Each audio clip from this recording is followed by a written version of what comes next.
बिस्मिल्लाहिर्रहमानिर्रहीम। अस्सलाम वालेकुम। Welcome to the educators Al Kaleem campus online classes. तो आज का जो हमारा टॉपिक है वो है स्क्रू गेज। तो स्क्रू गेज को सबसे पहले डिफ़ाइन करते हैं। A screw gauge is an instrument used to measure small length with accuracy greater than a vernier caliper. It is also called micrometer screw gauge. A simple screw gauge consists of U-shaped metal frame with a metal stud at its one end। अब वो कह रहे हैं कि जो screw gauge है हमारे पास ये एक इंस्ट्रूमेंट है जिसके थ्रू हम क्या करते हैं, किसी भी चीज़ का, किसी भी सिलेंडर का डायामीटर फाइंड आउट करते हैं। लेकिन जो हमारे पास वर्नियर कैलिपर था उसके थ्रू भी हम क्या करते थे, डायामीटर फाइंड आउट करते थे। लेकिन इन दोनों में फ़र्क क्या है, ये जो स्क्रू गेज है ये ज़्यादा एक्यूरेसी देता है as compare to vernier caliper. ठीक है। अब इसकी शेप यू शेप्ड होता है ये, और इसके दो उसी तरह होते हैं। मेन स्केल होता है और एक सर्कुलर स्केल होता है। सर्कुलर स्केल पर भी रीडिंग्स होती हैं और मेन स्केल पर भी होती हैं, वो आगे हम पढ़ते हैं। अब इसके बाद आ जाता है जी पिच। पिच क्या है हमारे पास, the distance between two consecutive threads on spindle is called pitch. अब वो कह रहे हैं कि दो कॉन्जिक्यूटिव थ्रेड्स के दरमियान जो डिस्टेंस होगा आप उसको क्या कहते हैं, पिच। जब आप एक सर्कुलर स्केल को एक रोटेशन देते हैं, मूव करवाते हैं, वन रोटेशन मूव करवाते हैं उसको, तो क्या करता है, जितना वो डिस्टेंस कवर करेगा आप उसको क्या कहेंगे, उसकी पिच कहेंगे। और वो डिस्टेंस कितना होगा, 1 मिलीमीटर। ठीक है।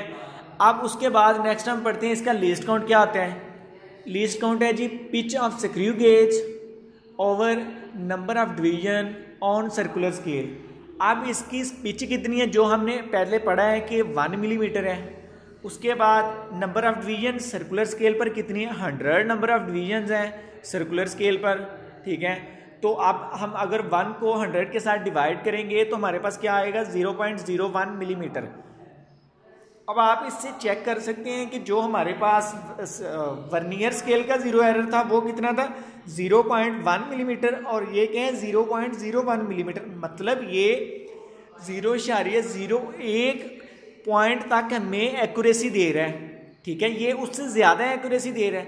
अब एरर की बात करते हैं कि एरर क्या होता है। आपको जैसे पहले पता है कि हमारे पास दो किस्म के एरर होते हैं। ठीक है, पॉजिटिव एरर और नेगेटिव एरर। अब पहले एरर को डिफाइन करते हैं कि एरर वो चीज़ है कि अगर आपके पास एक इंस्ट्रूमेंट है, उनका ज़ीरो जो है आपस में एक दूसरे के सामने नहीं है, तो फिर उसमें एरर है। अब आपने निकालना है कि एरर पॉजिटिव है या नेगेटिव है। पॉजिटिव एरर कब होगा, इसको डिफाइन करते हैं। Zero error is positive if zero of circular scale has not reached the zero of main scale. अब वो कह रहे हैं कि ज़ीरो एरर क्या होगा, पॉजिटिव कब होगा, जब सर्कुलर स्केल का ज़ीरो मेन स्केल के ज़ीरो तक नहीं पहुंच पाएगा, मतलब उससे पहले ही रह जाएगा, तो आप उसको क्या कहेंगे, पॉजिटिव ज़ीरो एरर। अब सेकंड क्या है हमारे पास, negative. If passed on main scale. आप सर्कुलर स्केल का अगर ज़ीरो एरर मेन स्केल के ज़ीरो एरर को क्रॉस कर गया है तो आपके पास ज़ीरो एरर क्या होगा, नेगेटिव ज़ीरो एरर होगा।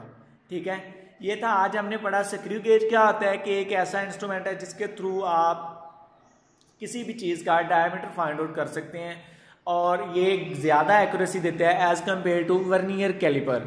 उसके बाद हमने पिच पढ़ा कि distance between two consecutive spindle is called pitch. कि दो जब आप एक रोटेशन मूव करवाते हैं सर्कुलर स्केल को, तो जितना वो डिस्टेंस कवर करते हैं आप उसको उसकी पिच बोलते हैं। फिर हमने लीस्ट काउंट निकाला कि नंबर ऑफ पिच को डिवाइड करें number of divisions on main scale circular scale, तो आप इसका लीस्ट काउंट निकाल सकते हैं। फिर उसके बाद हमने एरर पढ़े, दो तरह के एरर होते हैं, एक पॉजिटिव ज़ीरो एरर और एक नेगेटिव ज़ीरो एरर। ले जी, ये था आज का आपका टॉपिक स्क्रू गेज।